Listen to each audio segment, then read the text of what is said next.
All right, this case involves a seatback failure. It was a rear-end collision. Our client's wife was driving the vehicle and he was sitting in the passenger seat, and they were rear-ended at a speed of approximately 26 to 27 miles an hour. And you can see what happened here. Her seat held up, his seat failed, and as a result of failing, he ramped up, meaning he was ejected up and backward. Actually, the middle of his spine basically pivoted over the head restraint in what they call a hyperextension, and it caused a fracture dislocation in his middle back, a spinal cord injury, and he's now a permanent paraplegic. And if you look at the inside of the vehicle, you see this seat is fine, this seat is fine, this seat is fine, and what's wrong here?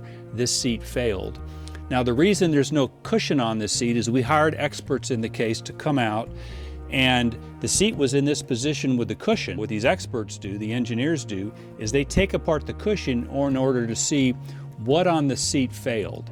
And in this case, although it's hard to see, basically the frame moved rearward during the crash enough to where it acted as a ramp, and he ramped back up over the seat back, and his head restraint actually, which is right here, it actually pulled out some as well, which allowed him, again, to move up over the seat, and as a result, he suffered this catastrophic spinal cord injury. If the seat stays in place or doesn't fail rearward, he walks away just like his wife walked away from this crash. So this is a classic case where a component in the vehicle, the seat, failed, and as a result, he was injured.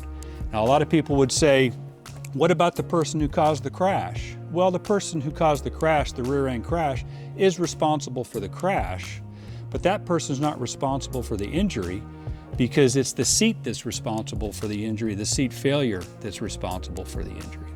One of the interesting things about this case is when you look at the rear of the vehicle, so this was a rear impact crash. It was a 26, 27 mile an hour rear impact crash. And when you look at the rear of the vehicle, it's certainly damaged, but the damage is not as extensive as a lot of rear impact crashes on the road. And what does that really mean? Well, what it really means is that you can expect damage here because this is where the impact occurs. The question in this case is, given the damage all the way back here, how is it that the front passenger became a paraplegic as a result of this crash? And that's where it comes down to, it's not about the crash. It's about the defect in the seat. It's about the fact that the seat did not restrain the passenger the way that it restrained the driver during the crash. What's helpful is when you think of the seat as a restraint system. Sure, it's something that you sit in, but it's also something that restrains you, meaning in a rear impact crash, it keeps you from moving into the back of the vehicle and becoming unrestrained. As soon as you become unrestrained, as soon as your seat back fails and lets you go, you're moving back there with no protection. When we look at the front of this vehicle, moving around here, you see this seat looks fine, right? And the woman who was in this seat walks away. When this case came in the door, that seat looked like this seat, meaning the passenger seat looked like the driver's seat. It hadn't been what we call detrimmed. And detrimming is where you cut the foam and the leather off of the seat and reduce it down to what we call the frame or the seat structure. And once we did that, we were able to actually take a look under the foam at how the structure behaves, because in a seat back crash, what matters is not how the foam behaves, what matters is how the metal behaves, meaning does the metal continue to act as a restraint system? Does the seat structure do its job?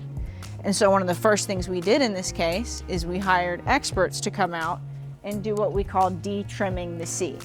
So this is a detrimmed seat. This is what the seat looks like when you remove all the foam and the padding and the trim. And when the referring attorney sent us this case, the first thing we did was retained an expert to come detrim this seat because we wanted to see what's underneath it. Well, what you see once you detrim it is that the frame is bent to the left, and you also see that the seat back has rotated further back than it should have.